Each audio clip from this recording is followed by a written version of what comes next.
제가 초등학생 때 저희 집에서 학교까지 이제 걸어서 한 20분 정도 되는 거리에 있었어요. 지금 걸음으로 하면 뭐 한 10분 정도 걸리는 거리라고 하는데, 그때 이제 초등학생이니까 한 20분 정도 걸어야 갈 수 있는 그런 거리에 있었습니다. 그래서 매일 아침에 제가 등교를 할 때 어머니가 출근을 하시기 전에 저를 등교시키면서 꼭 해주시는 말씀이 있었는데요. 그 말씀이 뭐냐면 차 조심해 라는 말이었어요. 제가 어린 시절, 그 초등학교를 보냈던 시절을 보냈던 홍제동이라는 동네는 혹시 아시는 분 계실지 모르겠는데요. 이 홍제동은 그때만 해도 개발이 거의 안 된 그런 동네였거든요. 지금 다시 가보니까 굉장히 개발이 많이 됐더라고요. 근데 제가 학교 가는 길을 생각해 보면, 당시 학교 가는 길을 생각해 보면 골목마다 차들이 나란히 주차가 되어 있어서 안 그래도 그 좁은 길이 굉장히 빡빡하게 느껴졌었고, 또 골목이 한 갈래로 막 있는 게 아니라 여러 갈래로 불규칙하게 이렇게 나뉘어져 있어서 사실 차 조심해야 되는 그런 동네였었어요. 안전한 동네는 아니었던 것 같아요. 그러다 보니까 저희 어머니가 매일 아침 해주시던 그 차 조심해라 라는 이 말씀이 어린 아들이 학교를 보내시기 전에 하는 하나의 파송의 언어였던 것이죠. 그 말을 전해줌으로써 이 아들을 파송시키는 그런 파송식이었던 거죠. 학교 갔다 돌아오는 길이 안전하길 기도하고, 또 가서 친구들하고 재밌게 놀고, 또 공부도 열심히 하고 저녁에 퇴근했을 때 다시 잘 만날 수 있기를 기원하는, 그렇게 기도하는 파송 의식이었던 겁니다. 이제 저희가 요한복음의 중반부를 넘어서 새로운 국면을 마주했는데요. 저희가 7월 초에 요한복음을 마지막으로 함께 나누고 지금 3달 만에 다시 보는 거거든요. 그래서 요한복음의 전체적인 구조를 다시 한번 보게 되면 오늘 본문은 하나의 그 새로운 단락을 시작하는, 큰 단락을 새로 시작하는 중요한 지점이라고 할 수 있습니다. 그 구조를 한번 보실까요? 구조를 한번 보시면 첫 번째 구조였던 그 선 부분과 저희가 지금 지난 상반기 동안 나누어 왔던 표적의 책의 부분을 지나서 오늘 저희가 함께 나눈 부분은 이제 세 번째 단락인 영광의 책의 부분으로 이어지고 있다고 할 수 있는데요. 이전까지 예수님께서 하나님이시라는 것을 가리키는 그 표적과, 그리고 그 표적에 연결되는 예수님의 말씀을 중심으로 예수님의 지상사역의 내용이 포함된 표적의 책이라는 큰 틀 안에서 이야기가 흘러갔다면, 이제는 영광의 책이라는 새로운 틀 안에서 십자가와 부활을 향하여서 달려가고, 그 고난을 통해서 역설적으로 그것이 예수님께서 영광 받으시는 일이라는 것을 말하고 있는 것입니다. 요한복음은 오늘 새로운 단락을 시작하면서 이제는 예수님의 사역이 완전히 새로운 국면으로, 완전히 다른 국면으로, 방향으로 진행된다는 것을 분명하게 알려주고 있습니다. 1절 말씀인데요.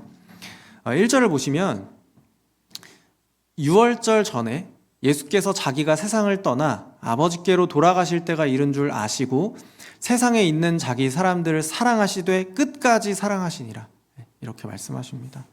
예수님께서는 하나님의 구원 계획 안에서 이제는 때가 이르렀다라고 하는 이 자각을 가지고 자기 사람들에게로 관심을 집중하시는 것입니다.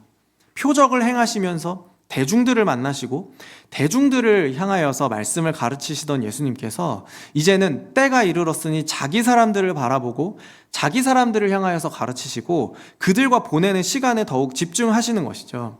이러한 예수님의 마지막 가르침이 제자들을 사랑하시는 방식으로 나타난다 말씀하고 있습니다.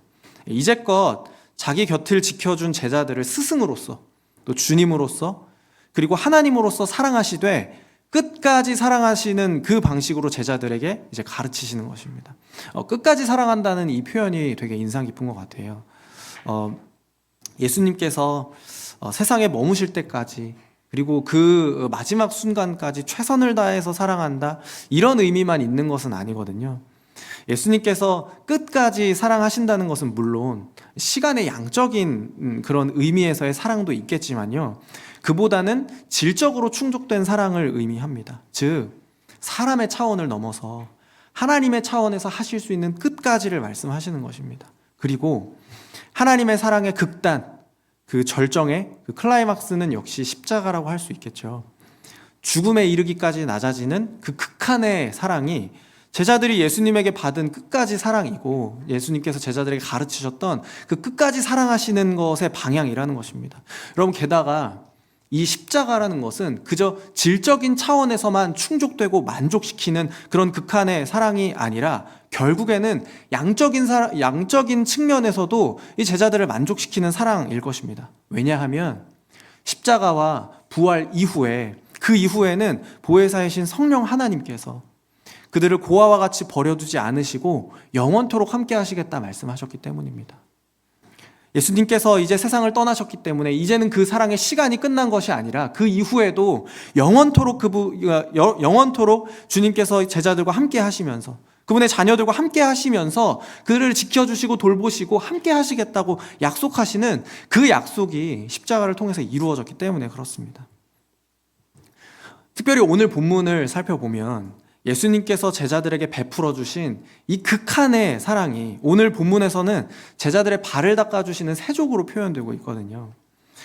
당시의 유대 문화 안에서, 그 문화 상식 안에서는 이 세족이라는 것은, 발을 씻겨준다라는 것은 종들 중에서도 가장 하급종이나 할 법한 이런 일이었다고 하는데요. 이 발 씻겨주는 행위를 스승이 제자에게 혹은 주님이 종들에게 한다는 것은 기존의 문법을 완전히 벗어난 행동이었을 것입니다. 어쩌면 이 발을 씻겨주는 예수님의 모습을 마주 대하는 이 제자들의 마음이 매우 당황하고 송구하면서도 당시의 문화와 관습을 완전히 파괴하는 이 예수님의 파격적인 행동에 적지 않은 충격을 받지 않았을까요? 이런 파격적인 행동을 통해서 예수님께서는 그 자신의 제자들을 끝까지 사랑하시는, 자기 사람을 향한 예수님의 끝까지 사랑을 보여주는 모범이고 또 제자들을 향한 초청입니다.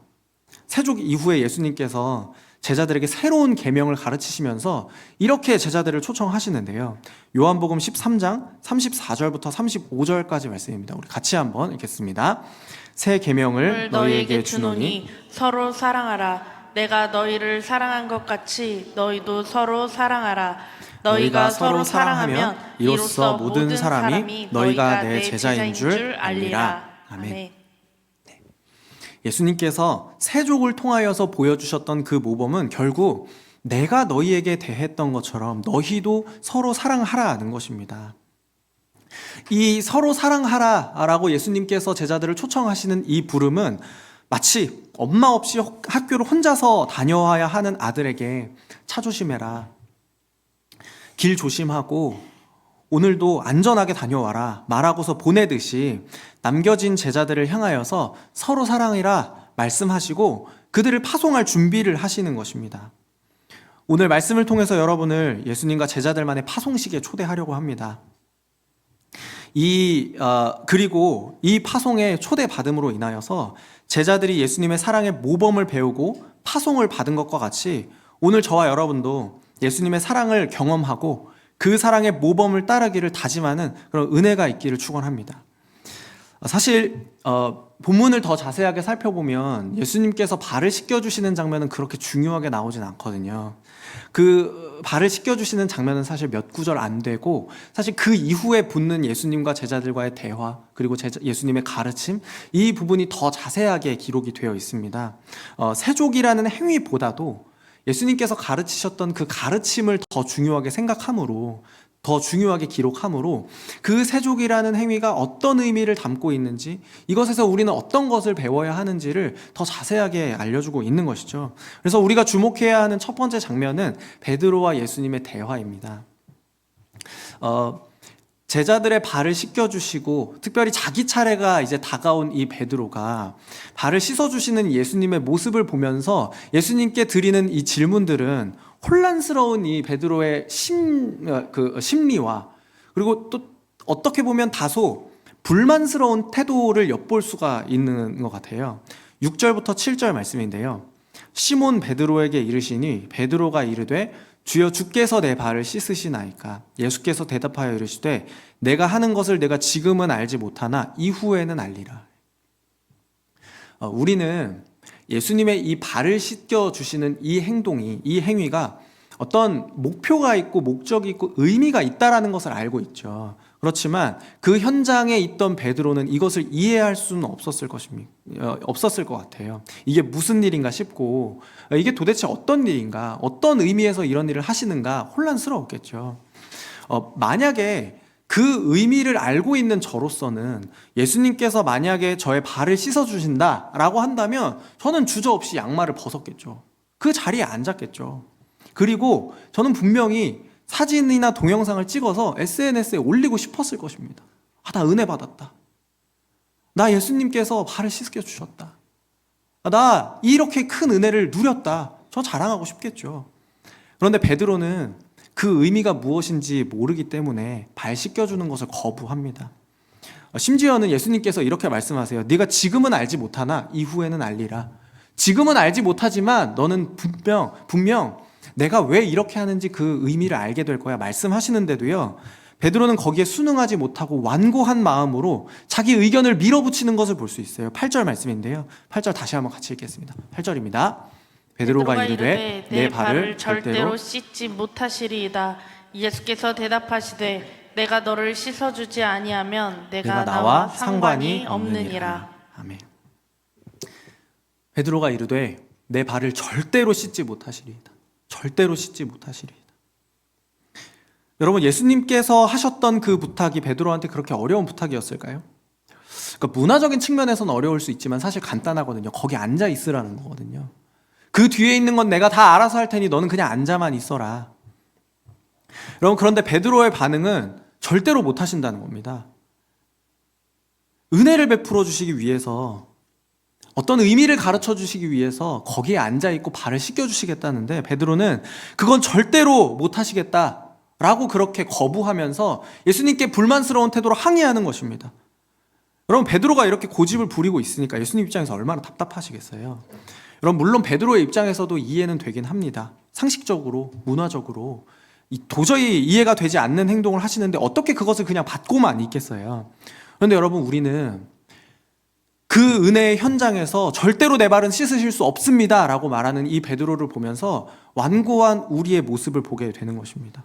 가만히 앉아만 있어라, 내가 알아서 할게 라는 그 말씀에도 이해가 되지 않는다는 이유로, 상식적이지 않다는 이유로, 사랑할 수 없는 사람이라는 이유로 거부하고 항의하는 것이죠.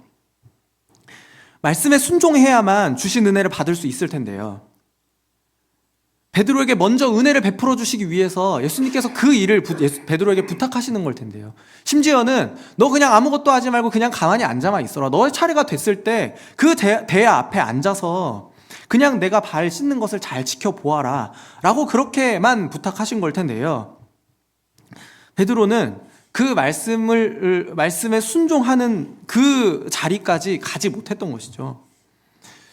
예수님께서 베드로에게 먼저 은혜를 베풀어 주시기 위해서 발을 씻는 대야 앞으로 오라고 그렇게 말씀하시는 것이니까요, 아마도 서로 사랑하는 이 말씀을 하시기 전에 예수님께서는 예수님 자신의 그 사랑이 어떤 모습인지, 그 끝까지 사랑하시는 그 극한의 사랑이 어떤 모습인지를 보여주시기 위해서 이 세족을 하신 것일 겁니다. 그래서 우리는 먼저 그 발을 씻겨주시는 그 예수님의 그 은혜의 자리에 앞에 나아감으로써 먼저 사랑을 받아본 사람이 되어야 사랑할 수 있다라는 이 단순한 진리를 예수님께로부터 배울 수 있는 것이죠. 게다가 예수님께서 제자들의 발을 씻겨주시는 것은 단지 사랑을 먼저 받았다를 가르치기 위한 것만은 아니에요. 예수님께서는 내가 너의 발을 씻겨줄 때 너는 사랑받았다, 이것을 넘어서서 너는 나와 상관이 있는 사람이다, 이렇게 말씀하시거든요. 예수님은 그것을 나와 상관이 있는 일이라고 말씀하시고 나아가서 예수님을 신뢰하는 일이라고 말씀하십니다. 8절을 다시 보시면요, 베드로가 이르되 내 발을 절대로 씻지 못하시리이다. 예수께서 대답하시되 내가 너를 씻어주지 아니하면 내가 나와 상관이 없느니라. 여러분, 이게 예수님과 상관이 없는 사람이라면 어떻게 서로 사랑하라는 이 새 계명을 지키면서 살아갈 수가 있겠어요? 물론 서로 사랑하는 그런 태도로 살아갈 수는 있겠죠. 그러나 그것이 예수님과 상관없는 것이라면 그것은 새 계명을 이행하는 것이 아닐 것입니다. 그렇기 때문에 성도 여러분, 예수님과 상관 있는 삶을 사시기를 축원합니다. 그러니까 매일 몸을 씻을 필요는 없으시겠지만요, 발을 씻어주시는 그 자리에 매일매일 나아감으로, 나의 더러워진 발을 기꺼이 내어드리는 순종으로, 예수님께서 나의 발을 씻겨주시는 그 은혜의 자리에 돌아감으로 예수님과 상관 있는 삶을 사시기를 축원합니다. 발을 씻겨주시는 이 세족의 행위는 곧 예수님의 십자가를 바라보는 일이라고 말씀드렸죠. 그래서 우리가 예수님과 상관 있는 사람으로 살아간다는 것은 곧 십자가를 향하여서 살아간다는 것입니다. 십자가를 바라보는 태도로 살아가는 것이죠. 십자가와 내가 상관 있는 사람이라고 고백하며 살아가는 것입니다. 여러분, 베드로처럼 우리도 나의 고집과 자존심이 앞설 때가 있죠. 이것은 내가 이해할 수 없는 일이라고 말하면서 그렇게 이해가 될 거야 라고 말씀하시는 그 예수님의 말씀을 거부하면서 항의하는 그런 모습을 가질 때가 있죠. 이해가 되지 않아서 예수님의 말씀에 순종할 수 없을 때, 혹은 발을 닦아주시는 그 대야 앞에 앉지 않더라도 어떻게든 그럭저럭 신앙생활 할 수 있겠다고 생각하는 이 교만함이 꺾이지 않는 한 우리는, 저와 여러분은 예수님과 상관 있는 삶을 절대로 살아갈 수 없을 것입니다. 왜냐하면 이 예수님의 십자가에 참여하는 것, 그 십자가를 바라보는 것, 그 십자가로 인해서 나의 삶이 그 십자가의 영향력 아래 놓여 있는 것, 그것이 우리를 예수님과 상관 있게 만들기 때문에 그렇습니다. 예수님의 십자가의 죽음이 우리를 구원할 수 있고 구원받은 자로 살아가게 하고, 또 그 구원으로 말미암아 하나님의 자녀로, 예수님의 제자로 살아갈 수 있게, 특별히 예수님께서 우리에게 주시는 영생에 참여하는 유일한 조건이기 때문에 그렇습니다. 여러분, 그렇다면 오늘 저와 여러분이 예수님의 대야 앞에서 씻김 받아야 할 죄는 무엇일까요? 어쩌면 그 대야 앞에 앉지 않겠다는 그런 교만함은 아닐까요? 그래서 이런 기도가 우리에게 먼저 있어야 하겠습니다. 주님, 우리의 교만을 깨닫게 하시고 예수님의 대야 앞에 앉는 은혜를 허락하여 주시옵소서. 이러한 기도로 예수님 앞에 매일매일 나아가고, 나는 예수님과 상관 있는 사람이다, 나는 그 십자가의 영향력 아래 있는 사람이다 라고 그렇게 고백하며 살아가는 것이 서로 사랑하라는 예수님의 새로운 계명을 이행하는 조건이 되고, 그 조건을 따라가며 살아갈 때 여러분, 예수님과 상관 있는 삶을 살게 되실 것입니다. 예수님께서 발을 씻겨주시는 이 세족의 행위는 십자가를 향하면서, 십자가를 바라보면서 그 은혜 앞에 우리를 계속해서 옮겨놓는 것이죠. 그 받은 은혜 앞에서, 매일의 은혜 앞에서 우리는 예수님의 그 다음 말씀을 듣게 됩니다. 14절부터 15절 말씀인데요, 14절부터 15절도 우리 같이 한번 읽겠습니다. 함께 읽습니다. 내가 주와 또는 선생이 되어 너희 발을 씻었으니 너희도 서로 발을 씻어주는 것이 옳으니라. 내가 너희에게 행한 것 같이 너희도 행하게 하려 하여 본을 보였노라. 아멘. 예수님께서 발을 씻겨주시는 이 세족이라는 파송식을 통해서 예수님께서 가르쳐 주신 것은 너희가 나와 상관 있는 존재가 되어야 한다, 그거와 함께 겸손과 섬김의 모습을 가르쳐 주시는 것이죠. 주님이시고 선생님이신 예수님께서 제자들의 발을 씻겨주신 것은 단지 그 사랑을 누리라의 의미만 있는 것이 아니라는 것입니다. 그 사랑을 누리되 이제는 그 사랑을 뒤따르고 본받으라고 말씀하시는 것이죠. 예수님께서 주님이시고 선생으로서 그 일을 하실 수 있었다면, 제자들 자신을 낮추어서 제자들의 발을 씻어 주셨다면, 이제는 서로 그 일을 하지 못할 이유가 없다는 것입니다. 종들끼리는 왜 못하겠어요? 선생으로서, 주인으로서 종에게 그 일을 행했다면요. 사실 여러분, 서로 사랑하라 이 말씀은 정말 좋은 말씀이에요.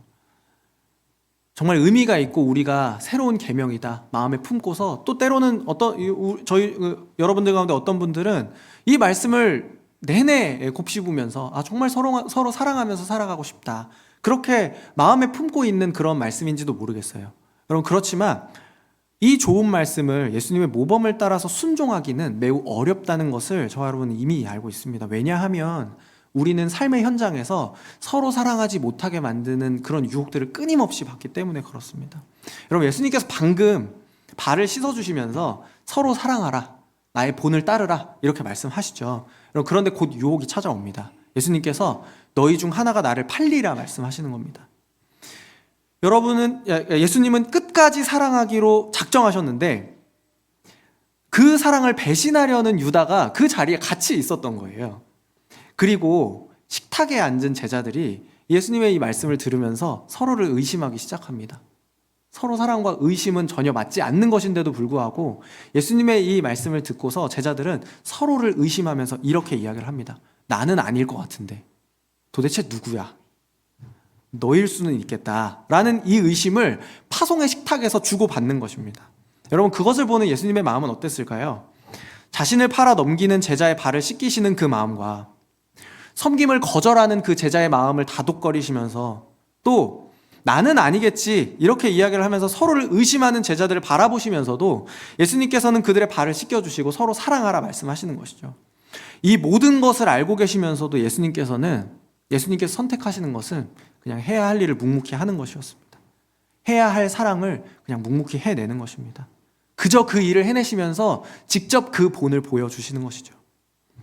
예수님께서는 제자들의 마음 깊은 곳에 있는 불신과 배신과 또 서로를 의심하는 그 현실까지도 알고 계셨지만 자기 사람들을 끝까지 사랑하시는 그 일을 결코 멈추지는 않으셨습니다. 심지어는 유다를 향해서도 이 끝까지 사랑이 베풀어질 정도였으니까요. 유다를 빼놓고 발을 씻겨주셨다는 말씀은 없거든요. 그리고 그 의심하는 제자들을 향하여서 의심하는 제자들을 위하여서 끝까지 그 십자가의 길을 묵묵하게 걸어가시거든요. 그래서 서로 사랑하라 라는 이 주님의 말씀 앞에서 우리는 상대를 판단하고 사랑할 자격이 없는 사람들을 구분하는 우리의 모습을 다시 돌아보게 됩니다. 그러나 주와 선생이신 예수님께서 기꺼이 제자들의 발을 닦으시면서 낮아지셨다면 그 제자들이 나는 낮출 수 없다며 물러서는 것은 주인보다 종이 더 크다는 교만함이라는 것을 예수님께서 또한 가르치고 계십니다. 그래서 우리는 이 예수님의 겸손함과 그 섬김의 태도를 보면서 그와 반대되는 교만의 모습을 경계하고 또 예수님께서 우리에게 보여주셨던 겸손함의 모습이 무엇인지를 계속해서 곱씹어야 하는 것이죠. 빌립보서 2장 3절 말씀인데요. 아무 일에든지 다툼이나 허영으로 하지 말고 오직 겸손한 마음으로 각각 자기보다 남을 낮게 여기고. 여러분, 서로 사랑이 어려우시다면 이렇게 한번 생각해 보세요. 저 사람은 나보다 낫다. 저 사람이 나보다 낫다. 바울은 예수님의 낮추심과 겸손을 묵상하면서 각각 자기보다 남을 낮게 여기라고 권면합니다. 반대로 말하면 겸손이 아니라 교만은 내가 저 사람보다 낫다라는 이런 마음 아닐까요? 이것이 예수님과 닮지 않은 교만이라는 말이 되겠죠.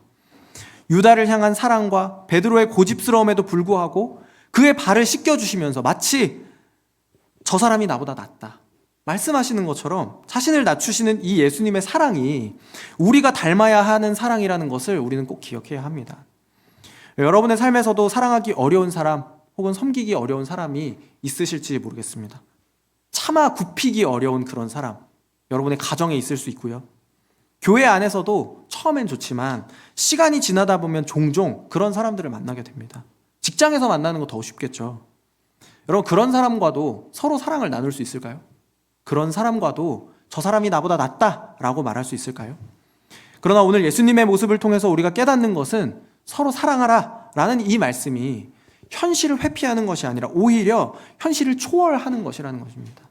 묵묵히 그 자리를 감당하는 것, 묵묵히 그 자리에 묵묵히 그 자리를 지키면서 그 사랑을 끝까지 감당하는 것, 이것이 오늘 저와 여러분이 배워야 하는 예수님께서 말씀하신 서로 사랑의 모습이 아닐까요? 그렇다면 예수님께서 왜 제자들에게 서로 사랑하라 이 말씀을 강조했을까요?